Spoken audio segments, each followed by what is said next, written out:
Good morning. നമ്മൾ ഇന്ന് discuss ചെയ്യുന്നത് theories of bonding in metal, transition metal and inner transition metal എന്നുള്ള യൂണിറ്റിനകത്താണ്, inorganic കെമിസ്ട്രിക്കകത്തുള്ളതാണ്. അപ്പോൾ അതിനകത്ത് ഞാൻ ഡിസ്കസ് ചെയ്യുന്ന theory of bonding in metals ആണ്. അപ്പോൾ എന്താണ് മെറ്റാലിക് ബോണ്ടിങ് എന്താണെന്ന് പറയാം.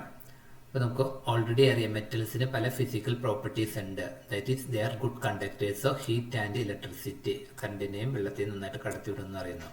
ദെൻ ഹാവ് ലെസ്റ്റർ പ്രോപ്പർട്ടി, നല്ല തിളക്കമുള്ളതാകുന്നു. മാലിയബിൾ എന്ന് പറഞ്ഞാൽ ചെറിയ ഷീറ്റ് പോലെ അടിച്ച് പരത്താൻ കഴിയുന്നതാണ് മാലിയബിൾ എന്ന് പറഞ്ഞാൽ. ഡക്റ്റൈൽ, തിൻ വയേഴ്സ് പോലെ പരത്താൻ പറ്റും. ഫോർ എക്സാമ്പിൾ ഗോൾഡ് നമ്മുടെ സ്വർണ്ണം എന്ന് പറയുന്നത് ആഭരണങ്ങൾ എല്ലാവരും ഉണ്ടാക്കാൻ ഉപയോഗിക്കുന്നുണ്ട്. അപ്പോൾ സ്വർണ്ണം തന്നെ നമുക്കറിയാം നല്ല തിൻ ഷീറ്റ്, നല്ല പരന്ന രീതിയിലും അതുപോലെ ചെറിയ വള്ളി പോലത്തെ രൂപത്തിലൊക്കെ ആക്കിയെടുക്കാൻ പറ്റും. അപ്പോൾ ആ വള്ളി പോലെ എടുക്കുന്ന പ്രോപ്പർട്ടിക്കാണ് ഡക്റ്റൈൽ എന്ന് പറയുന്നത്. പരന്ന് നല്ലതായിട്ട് ഷീറ്റ് പോലെ എടുക്കുന്ന മാലിയബിൾ എന്ന് പറയുന്നത്. Then they are high conductor of high melting point and boiling point. അപ്പം ഈ പ്രോപ്പർട്ടീസ് ഒക്കെ നമ്മൾ മെറ്റലിൻ്റെ അകത്തുള്ള ഫോഴ്സ് ഓഫ് അട്രാക്ഷനെ ഡിപ്പെൻഡ് ചെയ്തിരിക്കും. ആ ഫോഴ്സ് അട്രാക്ഷനെ നമ്മൾ കൊഹസീവ് ഫോഴ്സ് എന്ന് പറയുന്നത്. ആ കൊഹസീവ് ഫോഴ്സ് മെറ്റലിൻ്റെ കേസിനകത്തുള്ള മെറ്റാലിക് ക്രിസ്റ്റലിനകത്ത് മെറ്റലിനെ പിടിച്ചു നിർത്താൻ ഉപയോഗിക്കുന്ന ഫോഴ്സിനെയാണ് മെറ്റാലിക് ബോണ്ട് എന്ന് പറയുന്നത്. നമ്മൾ പല ടൈപ്പ് ബോണ്ടുകളെ കുറിച്ച് പഠിച്ചിട്ടുണ്ട്. അയണിക് ബോണ്ട്, കോവാലൻ ബോണ്ട് എന്നൊക്കെ പഠിച്ചിട്ടുണ്ട്. അപ്പോൾ അയണിക് ബോണ്ട് എന്ന് പറയുമ്പോൾ എന്താ, അയോൺസ് ആയിട്ട് മാറുന്നു. പോസിറ്റീവ് ആൻഡ് നെഗറ്റീവ് ചാർജുള്ള അയോൺസുകൾ തമ്മിലുള്ള electrostatic force attraction ionic bond എന്ന് പറഞ്ഞാൽ. കോവാലൻ ബോണ്ട് എന്ന് പറഞ്ഞാൽ ഇലക്ട്രോണിനെ ഷെയർ ചെയ്യുന്നതാണ് കോവാലൻ ബോണ്ട് എന്ന് പറഞ്ഞത്. അപ്പം മെറ്റലിൻ്റെ കേസിനകത്ത് ഈ കൊഹസീവ് ഫോഴ്സ് എന്ന് പറയുന്നത് cannot be purely ionic. Ionic അല്ല. കാരണം എന്താ, അയണിക് ആണെന്നുണ്ടെങ്കിൽ ഒരു മെറ്റൽ ഇലക്ട്രോണിനെ കൊടുക്കണം, വേറൊരു മെറ്റൽ ഇലക്ട്രോണിനെ സ്വീകരിക്കണം. മെറ്റൽസ് എല്ലാം ഐഡന്റിക്കൽ ആണ്, സെയിം ഇലക്ട്രോനെഗറ്റിവിറ്റി ആണ്. അപ്പോൾ അതുകൊണ്ട് അവർക്ക് അയണിക് ക്യാരക്ടർ ഫോം ചെയ്യാനുള്ള ഡിഫിക്കൽറ്റി ഉണ്ട്. ദെൻ മെറ്റലിനെ do not possess covalent nature. സാധാരണ കോവാലൻ ബോണ്ട് അത് പൊസസ് ചെയ്യില്ല. കാരണം കോവാലൻ ബോണ്ട് ആണെങ്കിൽ ഇലക്ട്രോണിനെ ഷെയർ ചെയ്യേണ്ടി വരും. അപ്പം അങ്ങനെ ഷെയർ ചെയ്യുന്നെങ്കിൽ അതിന് സഫീഷ്യൻ്റ് ആയിട്ടുള്ള ബാലൻസ് ഇലക്ട്രോൺസ് ഇല്ല. സാധാരണ മെറ്റലിൻ്റെ പുറത്തുള്ള 1-2 ഇലക്ട്രോൺസ് ഒക്കെ ഉണ്ടാവും. അപ്പോൾ അത് ഷെയർ ചെയ്തിട്ട് ഒക്റ്ററ്റ് കംപ്ലീറ്റ് ആകാനായിട്ട് സാധിക്കില്ല. പിന്നെ സാധാരണ നമ്മൾ കണ്ടേക്കണമെന്ന് വെച്ചാൽ metal cannot be directional characteristics ഉണ്ടാകും. ഈവൻ ലിക്വിഡ് സ്റ്റേറ്റിനകത്ത് വരെ മെറ്റൽ പല പ്രോപ്പർട്ടീസും കാണിക്കുന്നുണ്ട്. അപ്പോൾ ഈ കാര്യങ്ങളെ കൊണ്ട് നമുക്ക് നോർമൽ മെറ്റാലിക് ബോണ്ടിനെ എക്സ്പ്ലെയിൻ ചെയ്യാൻ പറ്റില്ല. അപ്പോൾ അതനുസരിച്ച് പല തിയറീസുകൾ വന്നിട്ടുണ്ട്. ഈ തിയറീസുകളൊക്കെ എന്ത് ചെയ്യുന്നു, പല തിയറികളിൽ ഇത് ഓരോ തിയറിക്കാനും എക്സ്പ്ലെയിൻ മെറ്റാലിക് ക്യാരക്ടറും അല്ലെങ്കിൽ നോൺ ഡയറക്ഷണൽ ഫോഴ്സും ഇൻ പ്യുവർ മെറ്റൽ അലോയ്സിനകത്തും അതുപോലെ large number of free electron കൺസെപ്റ്റും ഒക്കെ ഉപയോഗിച്ചിട്ടാണ് അത് എക്സ്പ്ലെയിൻ ചെയ്യുന്നത്. അതിൽ ഫസ്റ്റ് വണ്ണാണ് ഫ്രീ ഇലക്ട്രോൺ തിയറി. അപ്പോൾ ഇത് പേരിൽ തന്നെയാണ് ഫ്രീ ആയിട്ടുള്ള ഇലക്ട്രോൺസ് ഉണ്ട്. ആ ഇലക്ട്രോൺസും മെറ്റലും തമ്മിലുള്ള അട്രാക്ഷനാണ്. അപ്പോൾ ഇത് ഫോർവേഡ് ചെയ്തത് ഇൻട്രൊഡ്യൂസ് ചെയ്തത് 90s ഡ്രൂഡ് എന്നുള്ള സയൻറ്റിസ്റ്റും ദെൻ 1923 ലോറൻസ് ഇത് എക്സ്റ്റെൻഡ് ചെയ്തു. അപ്പോൾ അതുകൊണ്ട് തന്നെ ഡ്രൂഡ് ലോറൻസ് തിയറി എന്നോ അല്ലെങ്കിൽ ഇലക്ട്രോൺ ഗ്യാസ് തിയറി എന്നുള്ള പേരിലാണ് അറിയപ്പെടുന്നത്. ഈ തിയറിയുടെ മേജർ അസംഷൻസ് ഒക്കെ ഒന്ന് പറയാം. A metal lattice consist of positive ions embedded in an electron gas comprising of free or delocalized valence electrons common to entire lattice. നമുക്കറിയാം മെറ്റലിൻ്റെ ഒരു പ്രോപ്പർട്ടി എന്ന് പറയാം. മെറ്റൽ എന്താണ്, മെറ്റാലിക് പ്രോപ്പർട്ടി മീൻസ് മെറ്റൽ ഇലക്ട്രോണിനെ നഷ്ടപ്പെടുത്തി Mn+ ആയിട്ട് മാറിയിട്ട് പ്ലസ് n ഇലക്ട്രോൺസിന് അത് തരുന്നു. n ഇലക്ട്രോൺസിന് അത് തരുന്നുണ്ട്. പ്ലസ് n ഇലക്ട്രോൺസും കൂടെ അത് തരുന്നു. അപ്പോൾ ഒരു മെറ്റല് n മെറ്റൽ എടുക്കണമെങ്കിൽ അത് എന്തായിട്ട് മാറുന്നു, Nmn+ പ്ലസ് n ഇലക്ട്രോൺസിനെ അത് പ്രൊവൈഡ് ചെയ്യുന്നുണ്ട്. അപ്പോൾ ഈ n ഇലക്ട്രോൺസും ചേർന്നിട്ടുള്ളൊരു ക്ലസ്റ്റർ ഉണ്ട്. ഇത് നോക്കിയേ, ഇതൊരു മെറ്റലാണ്. ആ മെറ്റൽ അതിൻ്റെ ഇലക്ട്രോൺ നഷ്ടപ്പെടുമ്പോൾ അതിന് പോസിറ്റീവ് ചാർജ് കിട്ടും. അതിൻ്റെ ഒരു ഫ്രീ ഇലക്ട്രോൺസ് ഇവിടെ ഉണ്ടാവും. അതുപോലെ ഈ മെറ്റലുകളിൽ തമ്മിൽ ഉണ്ടാക്കിയിരിക്കുന്ന ഒരു ക്രിസ്റ്റൽ ലാറ്റീസാണ് ഇവിടെ കാണുന്നത്. ആ ക്രിസ്റ്റൽ ലാറ്റീസിനകത്ത് ഈ പോസിറ്റീവ് ചാർജിൻ്റെ നെഗറ്റീവ് ചാർജിൻ്റെ ഇടയിൽ ഇങ്ങനെ എംബഡഡ് ചെയ്യുന്നത്. അതാണ് നമ്മൾ ആദ്യം പറഞ്ഞ ഫസ്റ്റ് പോയിന്റ് എന്ന് പറയുന്നത്. Metal lattice consist of positive metal ions embedded in electron gas. അപ്പോൾ പോസിറ്റീവ് മെറ്റൽ അയോൺസ് ഇതൊരു പോസിറ്റീവ് മെറ്റൽ അയോൺസ് ഇതെന്ത് ചെയ്യുന്നു, ഇവിടെയുള്ള ഇലക്ട്രോൺസിൻ്റെ ഉള്ളിൽ എംബഡ് ചെയ്തിരിക്കുന്നു എന്നുള്ള കൺസെപ്റ്റാണ്. അതെന്തുകൊണ്ടാണ് ആ electrons free or delocalised electrons, valence electrons. ഇനി ഒരു metallic crystal is held together by electrostatic force attraction between positively charged ions and negatively charged electrons. അപ്പോൾ ഒരു മെറ്റലിനകത്ത് ലാറ്റിസിനകത്ത് എന്ത് ചെയ്യുന്നത്, ഇവർ തമ്മിലുള്ള ഇലക്ട്രോസ്റ്റാറ്റിക് അട്രാക്ഷൻ ആണ്. നമ്മളിവിടെ പറഞ്ഞ ഒരു പോസിറ്റീവ് ചാർജുള്ള കേർണലും ഉണ്ടാവും, അതിൻ്റെ ചുറ്റും ഇലക്ട്രോൺ ഫ്രീ ആയിട്ടുള്ള ഗ്യാസ്, ഇലക്ട്രോണിൻ്റെ ഗ്യാസ്, സി മോഡൽ എന്നാണ് പറയാം. അപ്പോൾ ഇവർ തമ്മിലുള്ള അട്രാക്ഷനാണ്, ഇലക്ട്രോസ്റ്റാറ്റിക് ഫോഴ്സ് അട്രാക്ഷനാണ് ഒരു മെറ്റാലിക് ക്രിസ്റ്റലിനകത്ത് മെറ്റൽസിനെ പിടിച്ചു നിർത്തുന്നതെന്ന് പറയുന്നത്. അതിനാണ് നമ്മൾ മെറ്റാലിക് ബോണ്ട് എന്ന് പറയുന്നത്. ഇനി ഈ തിയറീസുകളൊക്കെ ഡെവലപ്പ് ചെയ്തിരിക്കുന്നത് based on law of classical mechanics, അതുപോലെ കൈനറ്റിക് തിയറി ഓഫ് ഗ്യാസിന്റെ ബേസിസിലാണ് ഇത് ഡിറൈവ് ചെയ്തേക്കുന്നത്. അപ്പം കൈനറ്റിക് തിയറിയുടെ ഗ്യാസ് പ്രകാരം ഒരു ബീക്കറിനകത്ത് അല്ലെങ്കിൽ ഒരു കണ്ടെയ്നറിനകത്ത് ഗ്യാസ് മോളിക്യൂൾസ് എടുക്കണമെങ്കിൽ ആ ഗ്യാസ് മോളിക്യൂൾസ് എന്ത് ചെയ്യുന്നു, മൂവ് വിത്തിൻ ദ കണ്ടെയ്നറിനകത്ത് ഫ്രീ ആയിട്ട് മൂവ് ചെയ്യുക. അതേപോലെ തന്നെയാണ് electrons gas is a free to move within the boundaries of the metallic lattice. അപ്പോൾ നമ്മളിതൊരു ബൗണ്ടറി ആയിട്ട് എടുക്കണമെന്നുണ്ടെങ്കിൽ, ഇത്തരം ഭാഗം ഒരു ബൗണ്ടറി ആയിട്ട് എടുക്കണമെന്നുണ്ടെങ്കിൽ ഈ ബൗണ്ടറിക്കകത്ത് ഈ ഇലക്ട്രോൺസ്, ഈ നീല കളറിലുള്ള ഇലക്ട്രോൺസ് ഫ്രീ ആയിട്ട് മൂവ് ചെയ്യുമെന്നാണ് പറയുന്നത്. ജസ്റ്റ് ലൈക്ക് കൈനറ്റിക് തിയറി ഉപയോഗിച്ചിട്ടുള്ള ഇതിൽ.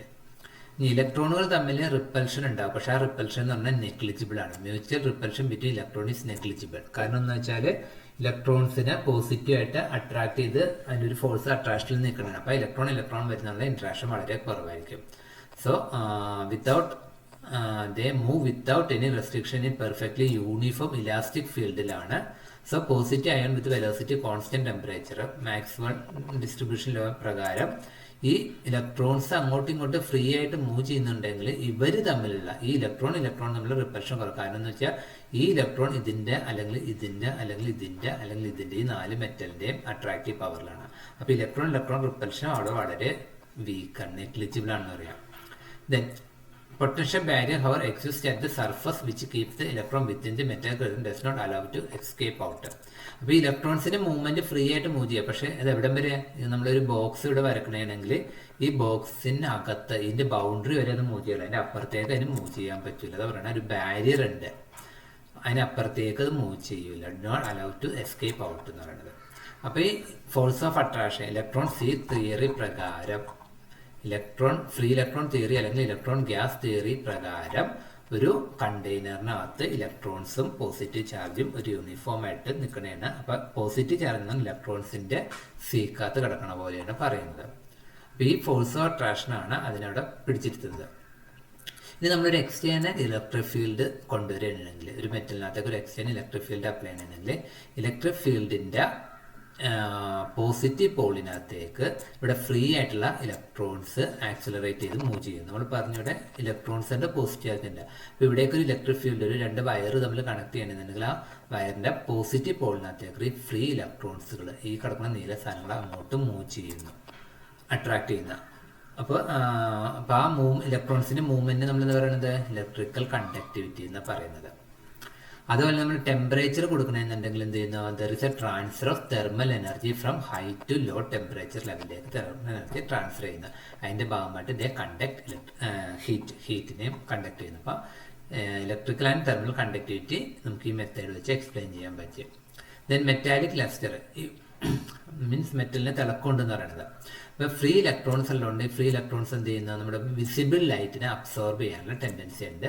അപ്പോൾ ഓൾ വേവ് ലെങ്ത്തിലുള്ള വിസിബിൾ ലൈറ്റിനെ അബ്സോർബ് ചെയ്തിട്ട് അതൊരു ഒപ്പക്കായിട്ട് നിൽക്കുന്നു. പക്ഷെ അബ്സോർബ് ചെയ്ത എനർജിനെ, വിസിബിൾ ലൈറ്റിനെ അബ്സോർബ് ചെയ്ത ഇലക്ട്രോൺസ് എന്ത് ചെയ്യുന്നു, ഹയർ സ്റ്റേറ്റിലേക്ക് ചെന്നിട്ട് അവിടുന്ന് തിരിച്ച് താഴേക്ക് വരുന്നു, ലോവർ ലെവലിലേക്ക് വരുന്നു. അപ്പം ഇവിടെ എനർജി അബ്സോർബ് ചെയ്യുമ്പോഴേക്ക് ഇവിടെ ഇലക്ട്രോൺ ഇവിടെ നിൽക്കണേണ്, ഇലക്ട്രോൺ ഇവിടെ നിന്ന് ഒരു എനർജി അബ്സോർബ് ചെയ്യുമ്പോൾ എന്ത് ചെയ്യുന്നു, അത് ഇങ്ങോട്ട് മേളിലേക്ക് എക്സൈറ്റ് ചെയ്യുന്നു. ഈ എക്സൈറ്റ് ചെയ്തിട്ട് ഈ ലെവലിലേക്ക് ഇലക്ട്രോൺ വന്നേക്കണം. പക്ഷെ മേളിലേക്ക് നമ്മൾ പറയില്ല, താഴെ നിൽക്കുന്നതിനേക്കാളും സ്റ്റെബിലിറ്റി കുറവാണ് മേളിലേക്ക് ഇടുന്നത്. അപ്പോൾ ഈ ഇലക്ട്രോൺ എന്ത് ചെയ്യും, നേരെ താഴേക്ക് വരാനുള്ള ടെൻഡൻസി കാണിക്കുക. താഴേക്ക് വരുമ്പോൾ എന്ത് ചെയ്യുക, കുറച്ച് എനർജി അത് അവിടെ എനർജി അവിടെ എക്സൈറ്റ് ചെയ്യുമ്പോൾ കുറച്ച് എനർജി അവിടെ പുറത്തേക്ക് ഇടുന്നു. ആ പുറത്തേക്ക് ഇടുന്നത് നമുക്ക് എമിറ്റ് ചെയ്യുന്നത് നമ്മുടെ വിസിബിൾ റീജിയനിൽ കാണുന്നതാണ്. നമുക്കതിന് പ്രകാശം അല്ലെങ്കിൽ ലൈറ്റ് ഉള്ളത്, അതിനെയാണ് നമ്മൾ ലസ്റ്റർ ഇടുന്നത്. അപ്പോൾ ആ ലൈറ്റ് എമിറ്റ് ചെയ്യുന്നതിന് പകരം സർഫസ് എന്ത് ചെയ്യുന്നു, ലൈറ്റ് തരുന്നു. Make look like if light being reflected from the surface. അപ്പം നമ്മൾ ആ സർഫസിൽ നിന്ന് ഒരു ലൈറ്റ് റിഫ്ലക്ട് ചെയ്യുന്ന പോലെയാണ് നമുക്ക് ഇലക്ട്രോൺസ് ഹയർ ലെവലിൽ നിന്ന് ലോവർ ലെവലിലേക്ക് ജമ്പ് ചെയ്യുമ്പോൾ നമുക്ക് ഫീൽ ചെയ്യുന്നത്. അതാണ് ആ ലസ്റ്റർ പ്രോപ്പർട്ടിക്ക് കാരണം. ഇനി മാല്യബിൾ ആൻഡ് ഡക്റ്റൈൽ പ്രോപ്പർട്ടി എന്ന് പറയുന്നത്, നമ്മളെല്ലാവരും വീടുകളിൽ ബ്രെഡൊക്കെ കഴിക്കുന്നുണ്ട്. അപ്പോൾ ബ്രെഡ് നമ്മൾ ബേക്കറിയിൽ നിന്നൊക്കെ മേടിക്കുമ്പോൾ തന്നെ കുറേ സ്ലൈസ് ആയിട്ടാണ് നിൽക്കുന്നത്. അപ്പോൾ അവിടെ അതിന് നമുക്കൊരു ക്രിസ്റ്റൽ ലാറ്റീസ് പോലെ നമ്മൾ കൺസിഡർ ചെയ്യണമെങ്കിൽ കുറേ സ്ലൈസ് ആയിട്ടായിരിക്കും നടക്കുന്നത്. അപ്പോൾ കുറേ ക്രിസ്റ്റൽ ലാറ്റീസ് ആയിട്ട് നമ്മൾ കൺസിഡർ ചെയ്യണമെന്നുണ്ടെങ്കിൽ ഇവിടെയൊക്കെ നമ്മൾ എന്താ പറഞ്ഞത്, ഇവിടെയൊക്കെ എല്ലാത്തിനകത്ത് പോസിറ്റീവ് ആയിട്ടുള്ള മെറ്റൽ ഉണ്ട്, അതിൻ്റെ ചുറ്റും ഇലക്ട്രോൺസ് ഉണ്ടാവും. അപ്പോൾ നമ്മൾ ഇവിടെയൊക്കെ ചെറിയൊരു ഫോഴ്സ് കൊടുക്കുമ്പോഴേക്കും ഈ രണ്ട് ലെയറുകൾ തമ്മിൽ, ഈ മേളിലത്തെ ലെയറും താഴത്തെ ലെയറും തമ്മിൽ, ഇപ്പം മേലിലത്തെ ലെയറും താഴത്തെ ലെയറും തമ്മിൽ കുറച്ചങ്ങോട്ട് തെന്നി മാറുന്നു എന്ന് പറഞ്ഞൊരു സ്ട്രെസ് കൊടുക്കുമ്പോഴേക്കും layers positive atom can be slide over another in the lattice. അപ്പോൾ ഇവിടെയുള്ള ഈ ലാറ്റീസിനകത്തുള്ള പോസിറ്റീവ് ലെയർ ഒന്ന് പതുക്കെ നീങ്ങുന്നു. പക്ഷെ എന്ത് ചെയ്യുന്നു, ഇലക്ട്രോൺ സിയിലാണ് പോസിറ്റീവ് ചാർജ് നിൽക്കുന്നത്. ഇലക്ട്രോൺ ഗ്യാസ് യൂണിഫോം ആയിട്ട് അവൈലബിൾ ഉണ്ട്. അപ്പോൾ ഈ ലെയർ അങ്ങോട്ടും ഇങ്ങോട്ടും നീങ്ങുന്നുണ്ടെങ്കിലും ഫോഴ്സ് ഓഫ് അട്രാക്ഷൻ പോസിറ്റീവ് അയോൺസിന് നൈബറിങ് നെഗറ്റീവ് അയോൺസ് തമ്മിലുള്ള ഫോഴ്സ് അട്രാക്ഷൻ അവിടെ കോൺസ്റ്റന്റ് ആയിട്ടാണ് നിൽക്കുന്നത്. അപ്പം അതിന്റെ ഭാഗമായിട്ട് എന്ത് ചെയ്യുന്നു, നമുക്കതിന് ഇപ്പം നേരത്തെ രണ്ടും കൂടി ഇങ്ങനെ നിൽക്കണം, ഒരേ ലെവലിൽ നിൽക്കുന്ന സാധനം നമ്മൾ സ്ട്രെയർ കൊടുത്തു കഴിഞ്ഞപ്പോഴേക്ക് അതെന്ത് ചെയ്യുന്നു, കുറച്ച് ഇങ്ങോട്ട് പരന്നു. ആ പരപ്പാണ് അല്ലെങ്കിൽ ആ സ്പ്രെഡിങ് ആണ് ഈ മാലബിലിറ്റിക്കും ഡക്റ്റിലിറ്റിക്കും കാരണം. ദെൻ ഹൈ മെൽറ്റിംഗ് പോയിന്റും ബോയിലിംഗ് പോയിന്റും ഉണ്ട്.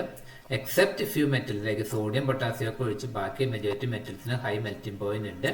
ആ ഹൈ മെൽറ്റിംഗ് പോയിന്റ് എന്ന് പറയുന്നത് it is the strong attraction between positive charge കേർണൽസും അതുപോലെ ഫ്രീ ഇലക്ട്രോൺസും തമ്മിലുള്ള ഫോഴ്സ് അട്രാക്ഷൻ ആണ്.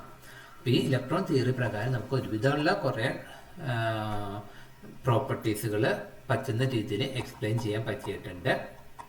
ഇനി കുറേ ഡ്രോബാക്ക് ഉണ്ട്. അതിലൊരു ഫസ്റ്റ് ഡ്രോബാക്ക് എന്ന് പറയുന്നത് നമുക്ക് എക്സ്പെരിമെന്റിൽ ഒബ്സർവ് ചെയ്യുന്ന സ്പെസിഫിക് ഹീറ്റ് ഓഫ് മെറ്റലും അത് തിയറിറ്റിക്കലി പ്രെഡിക്റ്റ് ചെയ്യുന്ന തമ്മിൽ സം ഡിസ്ക്രിപ്പൻസി ഉണ്ടെന്നാണ് പറയുന്നത്. കാരണം എന്ന് വെച്ചാൽ മാക്സ്വെൽ ബോൾട്സ്മാൻ ഡിസ്ട്രിബ്യൂഷൻ പ്രകാരം ഒരു സബ്സ്റ്റൻസിന്റെ സ്പെസിഫിക് ഹീറ്റ് എന്ന് പറയുന്നത് അതിന്റെ സ്പെസിഫിക് ഹീറ്റിന്റെ അറ്റം വെയിറ്റ് = 6.4 എന്നുള്ളൊരു ഡുലോങ് പെറ്റിക് ലോ ഒബേ ചെയ്യുന്നുണ്ട്. അപ്പോൾ ഇത് എപ്പോഴും ഒരു കോൺസ്റ്റന്റ് വാല്യൂ ആണ്. ഈ ഒരു കോൺസ്റ്റന്റ് വാല്യൂ ആകുമ്പോൾ ആറ്റമിക് വെയിറ്റ് മാറുന്നതനുസരിച്ച് സ്പെസിഫിക് ഹീറ്റിന് വ്യത്യാസം ഉണ്ടാകാം. പക്ഷെ അത് നമുക്കിവിടെ പ്രോപ്പറായിട്ട് എക്സ്പ്ലെയിൻ ചെയ്യാൻ പറ്റുന്നില്ല. അതുകൊണ്ടാണ് there is a discrepancy can be observed between എക്സ്പെരിമെന്റിൽ observed specific heat of metals and those predicted from theory ഉപയോഗിച്ചിട്ടുള്ളത്. പിന്നെ നമുക്ക് ഹൈ ഇലക്ട്രിക് കണ്ടക്ടേഴ്സിനെ കുറിച്ച് കാര്യങ്ങൾ എക്സ്പ്ലെയിൻ ചെയ്യാൻ പറ്റും. പക്ഷെ എല്ലാ മെറ്റൽസ് എന്തുകൊണ്ട് ഒരേപോലെ അല്ലെങ്കിൽ ഡിഫറെൻ്റ് ആയിട്ട് കണ്ടക്ടിവിറ്റി തരുന്നത് നമുക്ക് എക്സ്പ്ലെയിൻ ചെയ്യാൻ പറ്റിയില്ല. Cannot explain why only some solid like metals are electrical conductors while most of them are not. അപ്പം കണ്ടക്ടിവിറ്റി ഒക്കെ ഉണ്ടെങ്കിൽ എല്ലാത്തിനും ഒരേപോലെ ഇല്ല, കുറച്ച് മാത്രമേ നല്ല കണ്ടക്ടിവിറ്റി ഉള്ളൂ, മറ്റേതൊക്കെ കണ്ടക്ടിവിറ്റി മോശമാണ്. അതിനെക്കുറിച്ച് എക്സ്പ്ലെയിൻ ചെയ്യാനായിട്ട് ഇത് പറ്റിയില്ല. പിന്നെ അതേപോലെ തന്നെ it's not very successful in quantitative calculation of the parameter of cohesive energy within the metal lattice similar to lattice energy of the ionic compound. Ionic compoundsനകത്ത് ലാറ്റിസ് എനർജി എന്ന് പറഞ്ഞാൽ ഒരു സോഡിയവും ഒരു ക്ലോറൈഡ് അയോണും തമ്മിൽ കമ്പൈൻ ചെയ്ത് സോഡിയം ക്ലോറൈഡ് ഫോം ചെയ്യുമ്പോൾ liberate ചെയ്യുന്ന energy. അതേപോലെ തന്നെ മെറ്റൽസിനകത്ത് മെറ്റൽ അയോൺസ് ഇലക്ട്രോണിനായിട്ട് പോകുന്നുണ്ട്. അപ്പോൾ അവിടെ ഒരു എനർജി ഇതുണ്ടാവുന്നത്.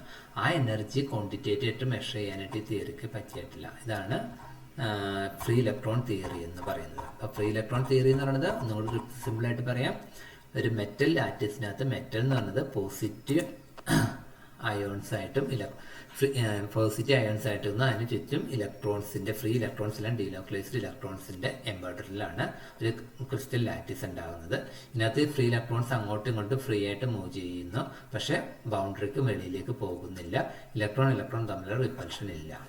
ഇത് പ്രകാരം നമുക്ക് ഇതിന്റെ പ്രോപ്പർട്ടീസുകൾ ഇതൊക്കെ എക്സ്പ്ലെയിൻ ചെയ്യാൻ പറ്റും.